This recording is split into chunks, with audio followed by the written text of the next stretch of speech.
nabibigyan ako ng chance to be inside the court, I always want be, to be able to contribute on and off the court naman. So, yun lang.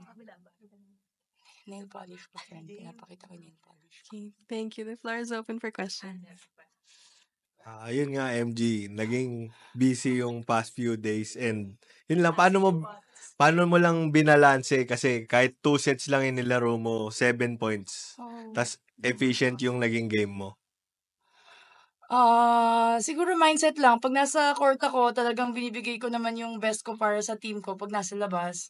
Binibigay ko din yung best ko 'pag nasa labas. So, kung nasan lang talaga ako at the moment, bibigay ko lang din talaga yung best ko and yung team naka-support sila talaga, like sina coach, hindi naman din nila ako sobrang like pini-pressure na or alam naman din nila na for the past few days during the wedding na medyo hectic yung schedule and naintindihan naman ng buong team yun dahil nga one family kami. So, thankful ako sa kanila.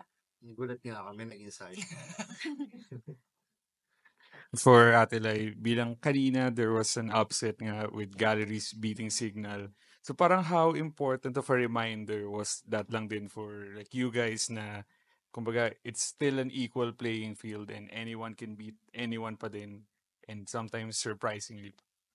Well, very much important. I think we wanted think that situation as well. Binigyan kami ng extra focus and motivation to actually be aggressive and stay uh, on our target this game dahil sa nangyari kanina. And if not, I mean, we we we took it as a challenge then. Siyempre, it's an exciting format. Nakakakaba talaga knowing that isang game lang may chance ka talagang umangat. So, we took it as a challenge and a privilege as well. Kaya naman, extra aggressive and focus kami in today's match. For Stress. MGP, siguro can you take us to lang yung time management, ano yung like the entire handling of yung tail end ng eliminations for Creamline, then now with the qualifying round and the wedding and all the preparations, parang personally lang, how did you like physically, mentally, emotionally like deal with that kind of situation?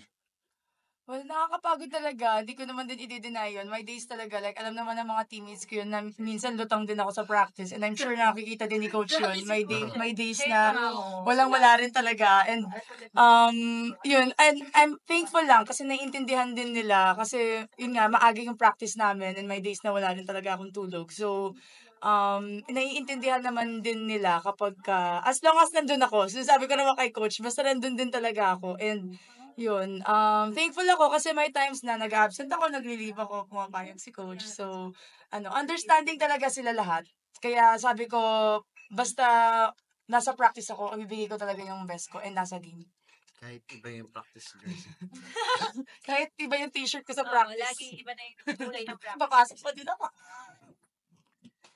And for coach, siguro sa linggo lang na to na parang personally for you may NU, then Creamline, then yung few days off for Actually, si coach ang yung time wedding. management. Let's interview him with that. So paano naman po yung time management nyo na may bilang nga yung wedding ceremony ni MG, tas yung qualify round, paano nyo hinandle din yung kumbaga very busy week lalo para sa inyo? Actually, may 2 hours pa nga ako eh. 6 hours pa lang ako pumapasok eh. So, Kaya pa na isa pang team daw.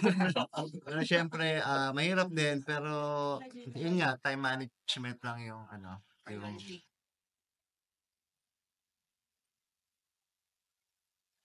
ginagawa namin. Hopefully, yung mga big games talaga, hindi sila totally magkasabay kasi kailangan mo talaga mamili. Pero ready na naman yung both teams naman. Ready naman tayo. I'm sure.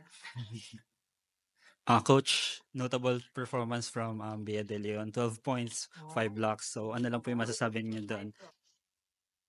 Syempre masaya ako dahil talagang yung middle, top scorer yung sa game ngayon. Yeah. Sobrang 12 points, 5 blocks. So sobrang saya ko para kasi nag-double time naman talaga si Bea sa blockings.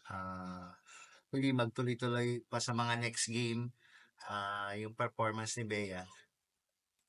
Ayun, Ate Lai, nag-post po kayo ng IG reel, yung nung training, surprise niya si MG. So, Explain mo na, sige na. Nagtatanong sila lahat. can you take us through lang po that? Well, we did that kasi MG threw a bachelorette nung weekend and then realized na parang nag-bachelorette siya para sa amin. So, nag-deny namin i-surprise din siya during our practice and wore a t-shirt na nakalagay na Gumabaw Aldo. So, it's Gumabaw Aldo because kasi it was supposed to be totoo naman Gumabaw Panlilio, but it was Gumabaw Aldo because Panaga, si Pangs, nag-comment siya, tinanong niya si MG nung bachelorette, tinanong niya kung ano na ilalagay mo sa jersey mo. So, Gumabaw Aldo ba? So, tumawa kaming lahat. So, yun po yun. Kaya nilagay namin Gumabaw Aldo. That's And an seryoso inside joke. siya. And seryoso siya. So that's why naiyak din si MG because Hindi ko talaga actually, yun lang po yun, yung video. So, she deserves the best and that was her last time na single going to yun. So, In that's short, why, nonsense lang talaga kami. So, so yeah. Pero naiyak siya for the first time na surprise siya. Oo, naiyak So, ako. yay! Wow. Ako na nag-cheer. Thank you guys. Si Kylie, best player, may sakit pa to. Yeah. Kaya nga. Hindi, ano lang siya coach niya. It's the time naman. Siguro for the players na lang, anyone naman can answer. Of course, it's going to be a long break. Siguro paano nyo na lang i-utilize na both for recovery but also hindi rin kayo kakalawangin pagbalik for the quarters. Si coach na po bahala dyan. Mas maraming break, mas okay. Ano yung spell? Di ba, mas matagal yung game, mas okay. Alam niya namang puro bata yung Uy, grabe naman. Dahil ako na sumagot Thank you, Coach. Thank you, MC. so Thank you, much. Kyle. Thank you, Ate Lai. Congrats on the win. You know,